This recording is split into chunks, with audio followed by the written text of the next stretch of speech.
नमस्कार दोस्तों, हमारे YouTube चैनल पर आपका स्वागत है। देखिए दोस्तों, आज की क्लास में अपन डिस्कस करेंगे पाचन तंत्र के बारे में। पाचन तंत्र के बारे में आज की क्लास में अपन डिस्कस करने वाले हैं। देखिए दोस्तों, ध्यान से पढ़िए और अपने दोस्तों के साथ ज़्यादा से ज़्यादा शेयर करें और वीडियो को लाइक करें और हमारे चैनल को सब्सक्राइब करें। देखिए दोस्तों, पाचन तंत्र आज की क्लास में अपन डिस्कस करने वाले हैं पाचन तंत्र के बारे में। तो देखिए दोस्तों, सबसे पहले भाई पाचन होता क्या है। पाचन पाचन की अपन बात करें तो जटिल पोषक पदार्थों का सरल पोषक पदार्थों में जल अपघटन द्वारा बदलने की जो प्रक्रिया है उसे हम क्या कहेंगे, पाचन कहते हैं। अर्थात अपन जो भोजन के बड़े बड़े अणुओं का छोटे छोटे अणुओं में टूटना ही क्या कहलाता है, पाचन कहलाता है। जटिल पोषक पदार्थों का जल अपघटन द्वारा सरल पोषक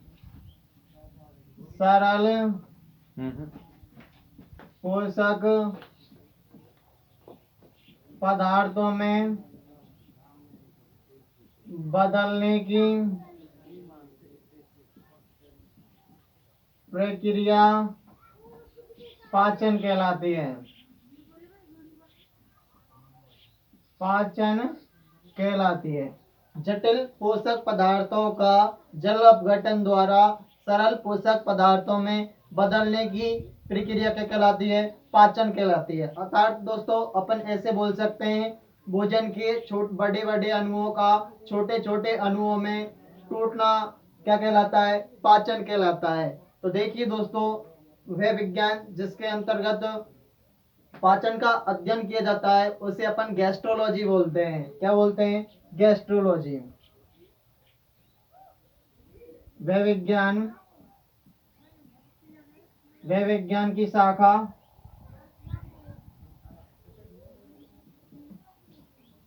जिसके अंतर्गत पाचन का अध्ययन करते हैं, पाचन का अध्ययन किया जाता है,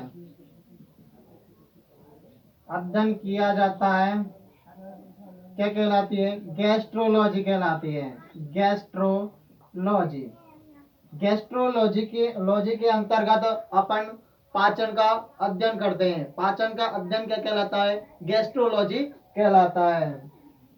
परिभाषा की अपन ने बात करी थी, जटिल पोषक पदार्थों का जल अपघटन द्वारा सरल पोषक पदार्थों में बदलने की प्रक्रिया क्या कहलाती है, पाचन कहलाती है।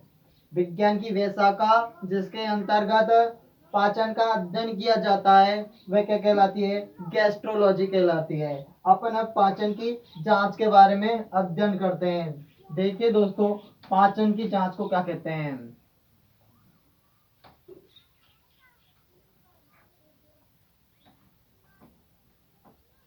पाचन की जांच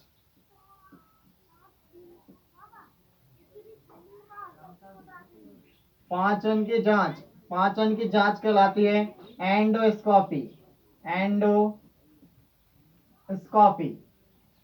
एंडोस्कोपी कहलाती है पाचन की जांच। पाचन की जांच क्या कहलाती है दोस्तों, एंडोस्कोपी कहलाती है। पाचन की जांच को अपन क्या बोलते हैं, एंडोस्कोपी बोलते हैं। एंडोस्कोपी ऑप्टिकल फाइबर के द्वारा की जाती है। ऑप्टिकल फाइबर के द्वारा की जाती है।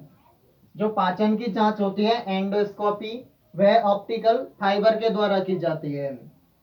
देखिए दोस्तों, जो ऑप्टिकल फाइबर होता है यह पूर्ण आंतरिक परावर्तन के सिद्धांत पर कार्य करता है।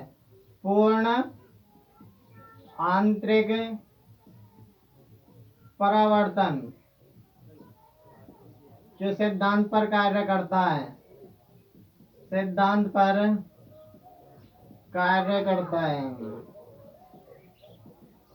हमने पाचन के जांच के बारे में अध्ययन किया।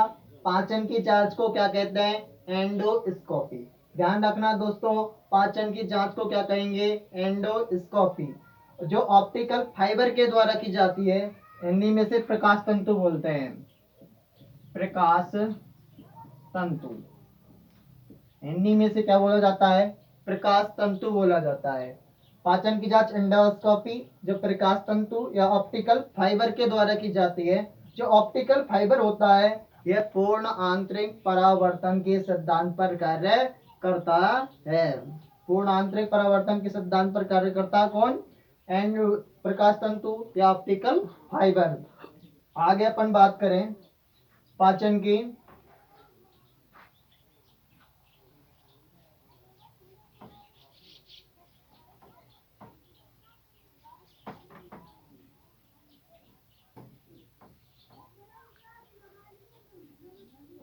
होमेन या मानव के अंतर्गत पाचन दो प्रकार से होता है। होमेन के अंतर्गत पाचन दो प्रकार से होता है। दो प्रकार से होता है। एक आरनाल, आरनाल के द्वारा। सेकंड पाचक ग्रंथियों द्वारा। पाचक ग्रंथियों द्वारा। पाचक ग्रंथियों द्वारा, एक आरनाल द्वारा। वुमेन में पाचन दो प्रकार से होता है, एक आरनाल के द्वारा और एक पाचक ग्रंथियों द्वारा। अब हम सबसे पहले आरनाल के माध्यम से पाचन पढ़ेंगे दोस्तों। आरनाल, नंबर एक आरनाल डालिए। आरनाल की अपन बात करें तो यह 8 से 10 मीटर लंबी, 8 से 10 मीटर लंबी या फिर 32 फीट, 32 फीट लंबी एक नलिका रूपी संरचना होती है। नलिका रूपी संरचना होती है। संरचना होती है जो मुख से लेकर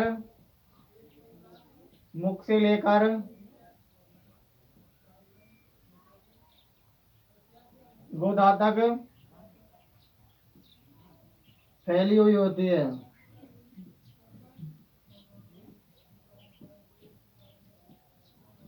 फैली हुई होती है। अपन ने दोस्तों आरनाल की अपन बात करें तो 8 से 10 मीटर या फिर 32 मीटर एक नलिका रूपी संरचना होती है जो हमारे मुख से लेकर और एनस तक फैली हुई होती है। क्या? आरनाल। आरनाल की अपन बात करें तो इसे 5 पार्टों के अंतर्गत डिवाइड कर सकते हैं। 5 भागों में बांटा जाता है आरनाल को। इसे 5 भागों में बांटा जाता है। 5 भागों में बांटा जाता है। नंबर एक बात करें मुख, नंबर 2 ग्रसनी, आमाशय,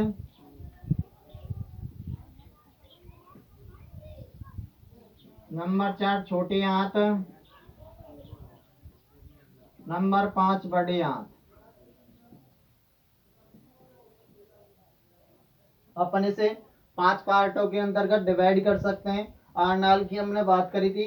आरनाल 8 से 10 मीटर लंबी या फिर 32 फीट लंबी एक नलिका रूपी संरचना होती है जो मुख से लेकर एनस तक फैली हुई होती है। आरनाल को 5 पार्टों के अंदर डिवाइड किया जा सकता है। मुख, ग्रसनी और आमाशय, छोटी आंत और बड़ी आंत। देखिए दोस्तों आगे बात करते हैं अपन। सबसे पहले हम मुख पढ़ेंगे। हम एक एक करके सबका अध्ययन करेंगे, 5 पार्टों का। सबसे पहले हम मुख की बात करें।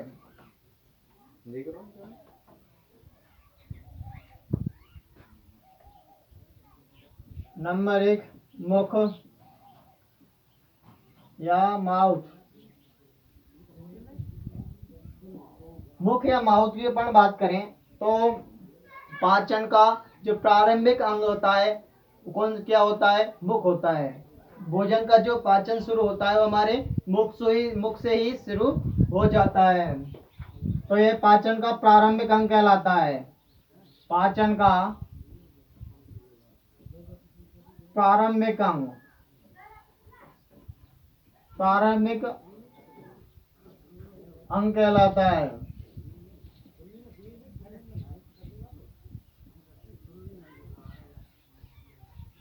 पाचन का प्रारंभिक अंग कहलाता है क्या?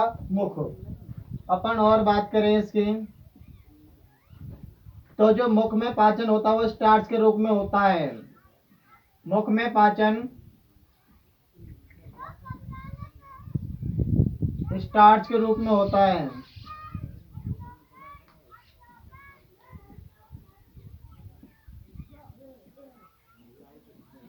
स्टार्च के रूप में होता है। जो मुख में पाचन होता है वह स्टार्च के रूप में होता है।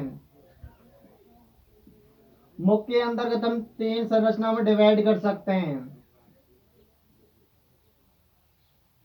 3 संरचना में डिवाइड कर सकते हैं। जीभ, लार और दांत। जीभ, लार और दांत, इसे हम 3 पार्टों के अंतर्गत डिवाइड कर सकते हैं। अब इनका सबसे पहले अपन जीभ के बारे में अध्ययन करें।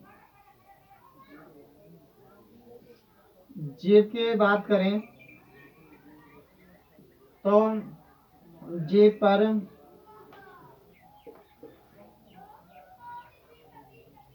पर छोटी छोटी स्वाद कलिकाएं पाई जाती हैं। जीभ पर छोटे छोटे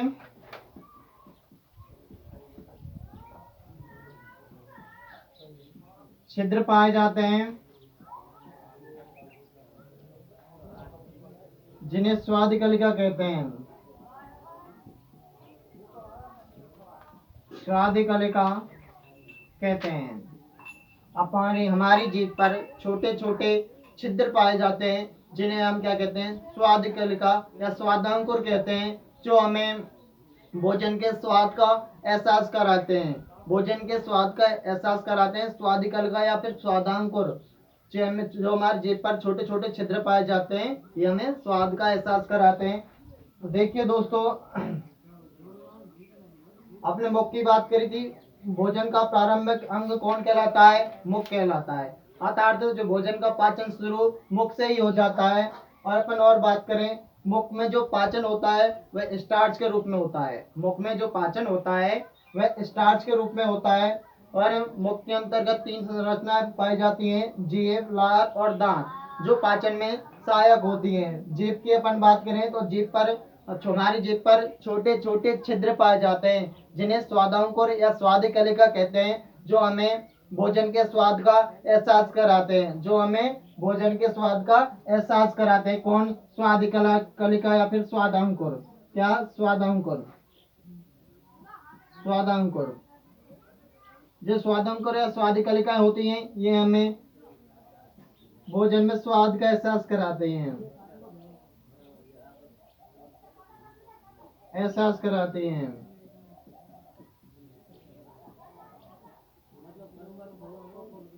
एहसास कराती हैं।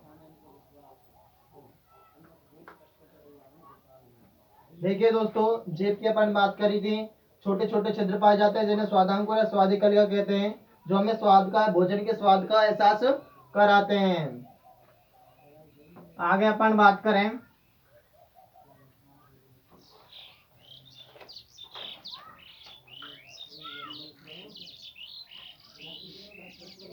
जो जीभ के अग्रभाग पर स्वाद कलिकाएं पाई जाती हैं। जीभ के अग्रभाग पर जो स्वाद कलिकाएं पाई जाती हैं वह मीठे स्वाद का एहसास कराती हैं। मीठे स्वाद का एहसास कराती हैं।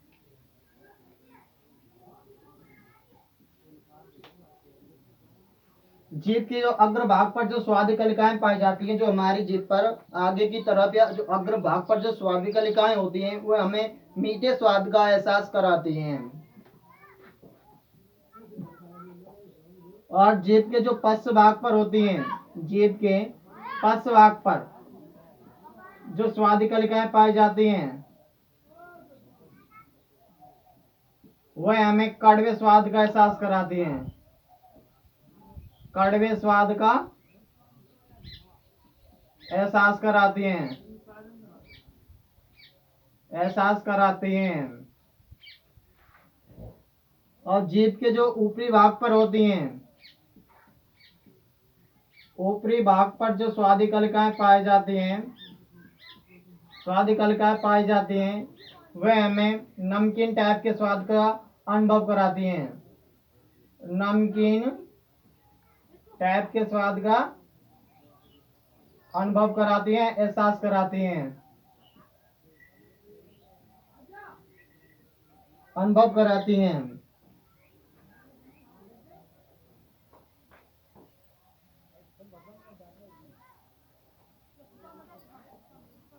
और जो जीभ के निचले भाग पर स्वाद कलिकाएं पाई जाती हैं, नीचे निचले भाग पर जो स्वाद कलिकाएं पाई जाती हैं वह हमें खट्टे स्वाद का एहसास कराते हैं, एहसास कराती हैं। वे हमें खट्टे स्वाद का एहसास कराती हैं। जो हमारी जीभ के अग्रभाग पर जो स्वाद कलिकाएं पाई जाती हैं वे हमें मीठे स्वाद का एहसास कराती हैं। और जो जीभ के पश्च भाग पर या पीछे के भाग पर जो स्वाद कलिकाएं पाई जाती हैं वो हमें कड़वे स्वाद का एहसास कराती हैं। और जो जीभ के ऊपरी भाग पर जो स्वाद कलिकाएं पाई जाती हैं वे नमकीन टाइप के स्वाद का एहसास कराती हैं। और जो जीभ के निचले सिरे पर स्वाद कलिकाएं पाई जाती हैं वे हमें खट्टे स्वाद का एहसास कराती हैं। इस प्रकार हर जीभ पर जो स्वाद कलिकाएं पाई जाती हैं, हर तरफ की स्वाद कलिकाएं अलग अलग काम करती हैं। आगे अपन बात करें जीभ की, यदि हम सर्प की बात करें तो देखिए दोस्तों, जो जीभ में संवेदी अंग होता है वह क्या, सॉरी, जो सर्प में संवेदी अंग होता है वह क्या होता है, जीभ होता है। सर्प में संवेदी अंग, ध्यान रखना दोस्तों, सर्प में संवेदी अंग जीभ होता है, जीभ होती है। संवेदी अंग कौन सा होता है, जीभ। किसके अंतर्गत, सर्प के अंतर्गत।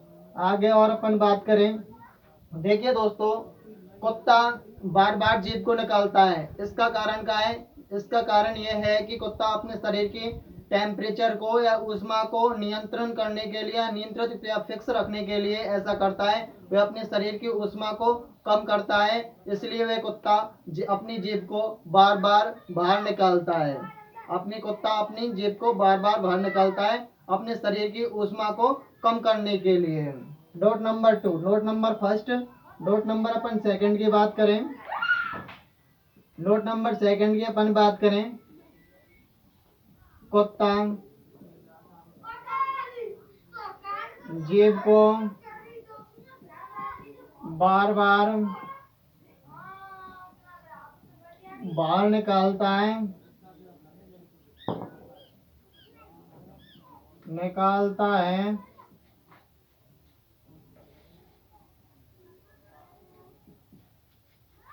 क्योंकि अपने शरीर की ऊष्मा को कम करने के लिए, अपने शरीर की ऊष्मा को कम करने के लिए, कम करने के लिए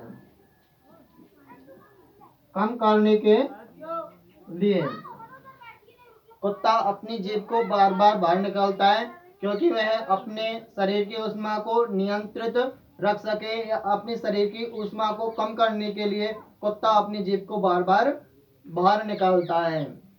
और जो सर्प में संवेदी अंग होता है वह जीभ होती है। संवेदी अंग कौन सा होता है, सर्प में जीभ होती है। इस प्रकार आपकी जीभ कंप्लीट होती है। अब अपन बात करेंगे लार की नेक्स्ट क्लास के अंतर्गत।